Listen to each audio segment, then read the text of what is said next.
In this video, I'm going to show you how you can change your YouTube profile picture on mobile.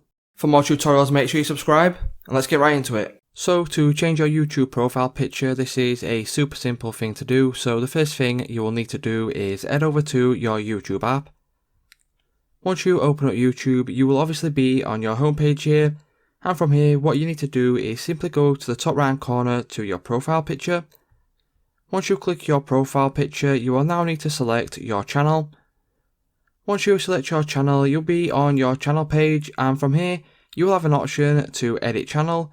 So if you click on edit channel, what you can do now is simply click on the camera on your profile picture. Once you click on your profile picture, there is an option to take a photo or choose a photo from your gallery. So for example, I have just chosen this random screenshot here. So once you choose a photo from your gallery, or you have taken a photo on your camera, all you simply need to do now is click save in the top right hand corner of the screen. So that's how you can go ahead and change your YouTube profile picture on mobile.